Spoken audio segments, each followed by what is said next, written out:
So my name's Caroline Lucas, I'm the MP for Brighton Pavilion, and one of the things that's been at the top of my list of priorities in recent years has been the campaign against fracking. I genuinely believe here in the UK we're at a crossroads as to whether or not the government will go down the line of yet more fossil fuel extraction, or whether or not we will see the light and recognise that actually there's more jobs, we can get emissions down, we can get people's fuel bills down if we actually promote renewable energy and energy efficiency instead. The battle is really intense. I think we need to be under no illusion that the fossil fuel companies are fighting very hard and very dirty over this, but I do believe that there's a huge amount of public support for the campaign against fracking.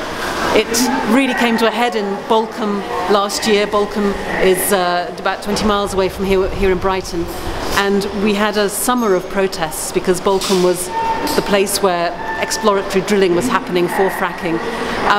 There were protests every single day, a fantastic campaign. There was one particular day when I was there when the police decided to intervene and arrest us all.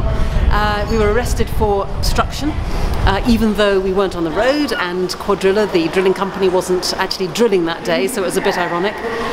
But the fact of the arrest, the court case, the fact that we were finally acquitted as well, was really helpful, I think, in putting the issue of fracking right up the political agenda. We've got a lot more media coverage for it, a lot more information out there, so people know now, I think, much more about the risks of fracking, both from a climate perspective and in terms of environmental pollution, water pollution, soil pollution and so on. I think it's incredibly ironic that in France they've banned fracking, and yet it's French companies who are absolutely in the lead, whether that be here in the UK or in Canada or anywhere else. It's the French companies who are absolutely in the forefront of trying to make a real impact with fracking. I think that's really pretty cynical, and it also, to me, actually raises big questions about energy security. One of the arguments that's often used here in Britain to say that we do need fracking is because it's about energy security. I'm not quite sure how you have that when you're dependent on foreign companies that are coming in, for the duration over which we have pretty little influence. So this isn't going to give us energy security. It's not going to give us cheaper bills, in spite of some of the conversations to the contrary. We know that because here in Europe, at least, we will sell that gas at European prices on European markets, is not going to lead to cheaper bills. To the contrary, actually, looking at renewables, they are coming down in price at exactly the time that gas is going up. So it makes no sense at all.